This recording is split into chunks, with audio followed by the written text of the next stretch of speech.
if you're vegan and you're eating a vegan diet, you need to have a perfect vegan diet to be healthy. You need to know what you're doing in terms of supplementation and how to meet the nutrient needs that aren't being met through diet. Hey, this is Ryan of Happy Healthy Vegan. So this is my latest in my series of vegan blood test videos. Yes, it's a big series going back to my first vegan blood test video. I got my first vegan blood test 2 years into my vegan journey in the year 2012. So here we are a decade later. We're in 2022, a dozen years vegan, no animal products whatsoever.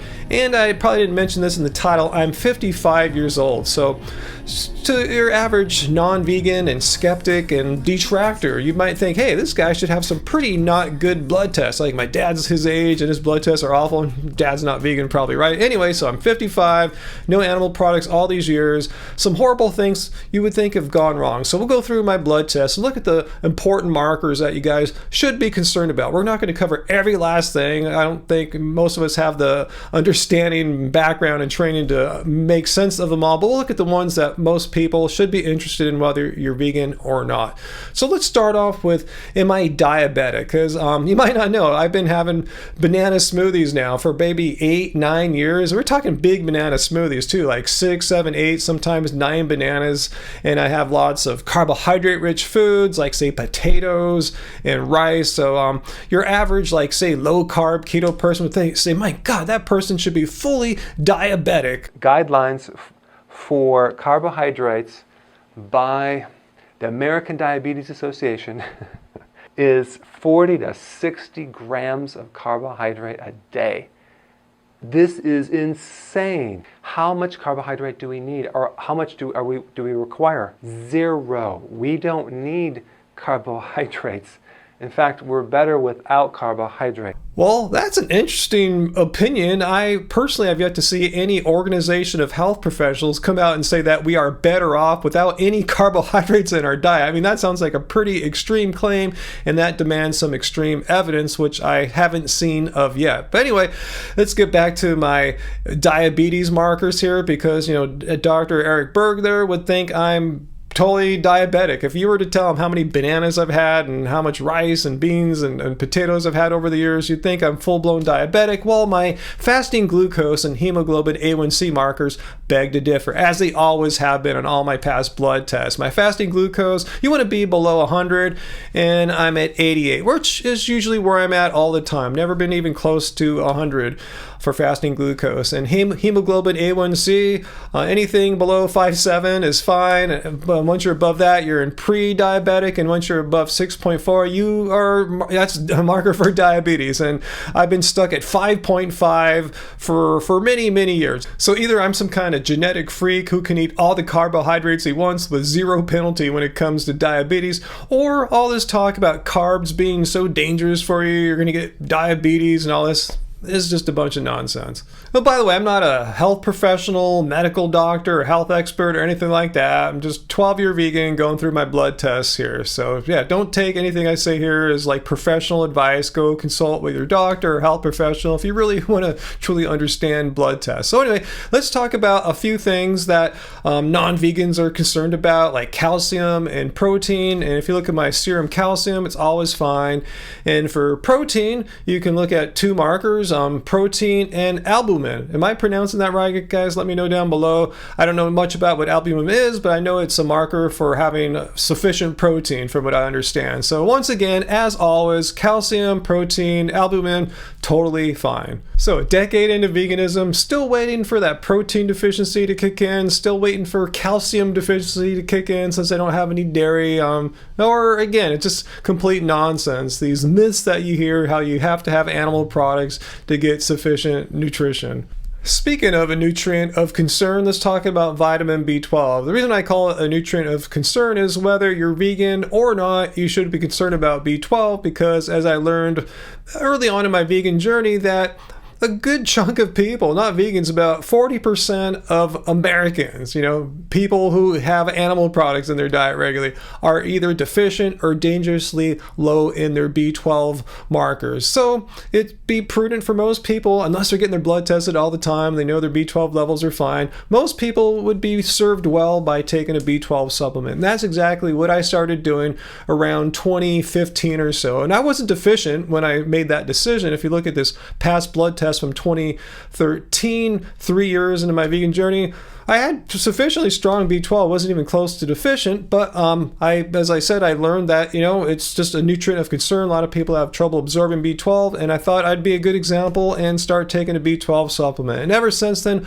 my B12 levels have just skyrocketed. On this latest test, my B12 levels are in the 800s once again, and if you don't know, that's pretty high. If you take a look at your average person's B12 levels, they're much lower than that. And in case you might be wondering what I did to get my B12 levels higher from their already, sort of high non-deficient levels up to the 800s, I'll tell you, I first started with a sublingual B12 spray about 2015 or so. I got my B12 levels over 1,000 for a while with that spray.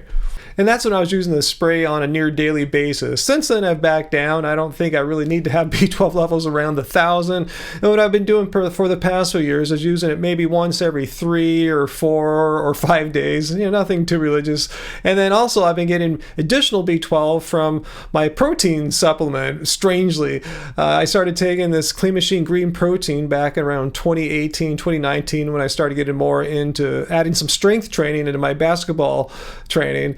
And it turned out, they didn't know it when I first started taking it, but I think I learned around 2019, 2020 that there are 3 forms of bioavailable B12 in the Clean Machine Green Protein. In case you're wondering what it is, it's a whole food plant. It's primarily a plant called duckweed mixed in with some pea protein, but the duckweed has the bioavailable B12. And I have that daily. A whole scoop, a whole chunk of that goes into my banana smoothies that I've been talking about. So that's how I get my B12.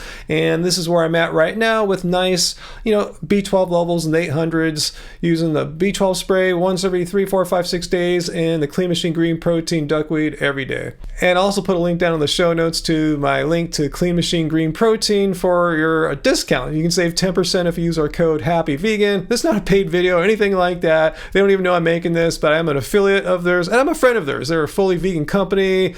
Jeff Palmer, long time, like 30-year vegan, bodybuilder, and I would still be using their products anyway, whether or not if I were an affiliate.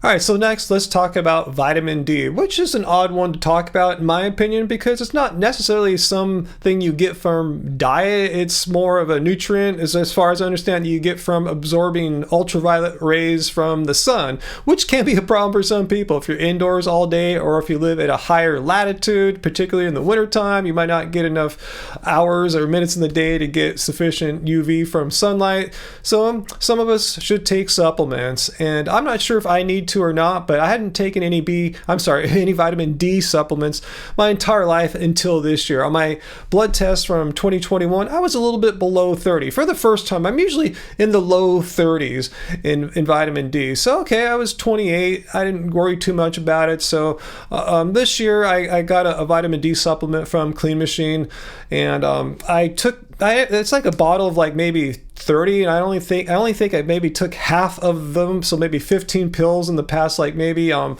3 months or so, and between that and maybe getting out in the sun a little bit more, hiking with Angie, I'm back to over 30. I'm actually at 32.7, so safely within the sufficient range of vitamin D. All right, some things I didn't get tested on this year's blood test were iron and testosterone.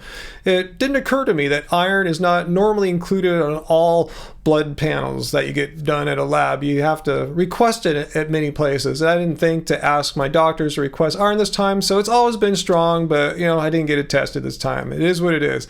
And testosterone, since a lot of people think, vegans, especially vegan males, get all feminized and don't have enough testosterone. You've heard knuckleheads say this before.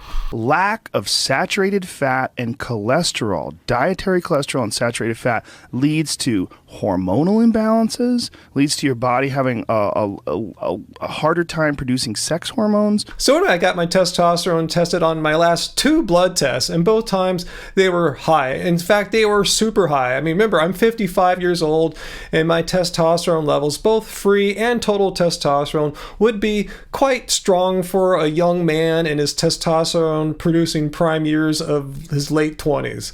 And I bet some of my more loyal viewers are wondering, hey, how was your lipid panel this time? Did your LDL cholesterol finally go below 100? And I'm sad to say, no, it didn't. So much for vegans needing to eat meat to get cholesterol. It's not some kind of essential nutrient.